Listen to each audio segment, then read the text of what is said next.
I'm April with Grand Salon, and I get the honor of showing you how to work with second day hair today, with the added bonus of how to fluff a braid.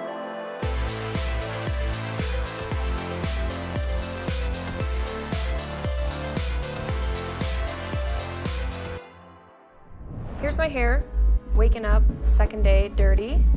I don't feel like it's greasy enough that I need to wash it, but I want to add some style, some flavor that's more mine. I'm gonna start with parting my hair for a heavy side part. I'm doing this because my goal is to get a braid. It's gonna go across the front of my hair here. My hair's feeling a little bit soft, so I'm gonna add a little bit of powder bluff. Adding texture to your hair before styling it, especially on dirty hair, will help your style hold. Now, as you can see, I have these little flyaways that don't want to play with the longer hair. For that, I'm going to use a salt spray. The salt spray has texture in it. The texture is going to help the hairs all stick together in the longer braid pattern.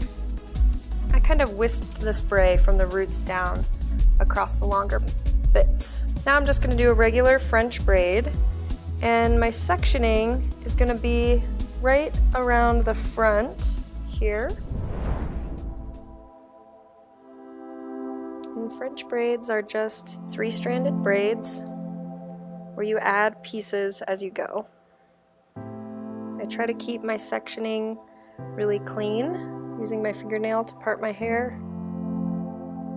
So as you can see, I'm taking a little tiny section in the front and then a much longer section from the back. Now I'm going to stop my braid right here at the other side of my forehead, and I'm going to use an elastic tie because when I'm pulling on the hairs, it's easier to get the fluffy pulled out texture of the braid when you have an elastic versus a bobby pin. So to pull on the braid, you're going to go back to where you started, and you're going to pick a section where you can see the whole row.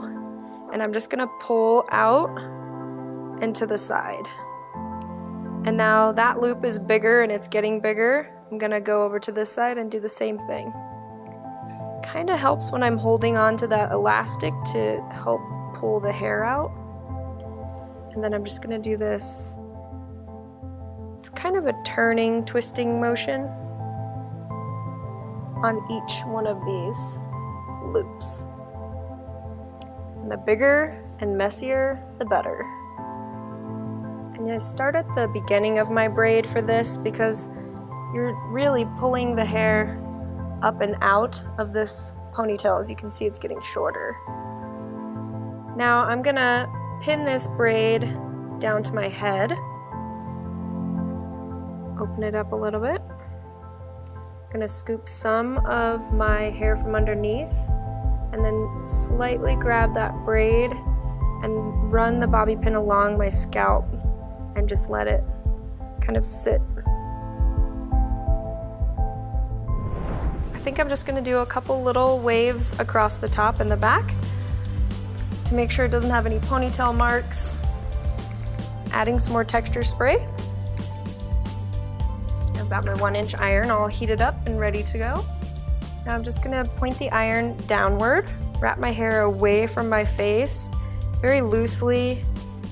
I can kind of feel where the hair is warm versus where the hair is wet. So that's how I'm choosing the hair that I'm putting in this section.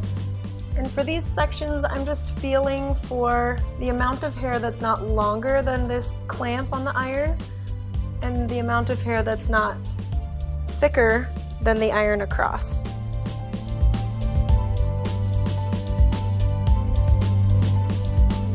And then I'm brushing it all out, letting it kind of do its thing. I'm ready to go.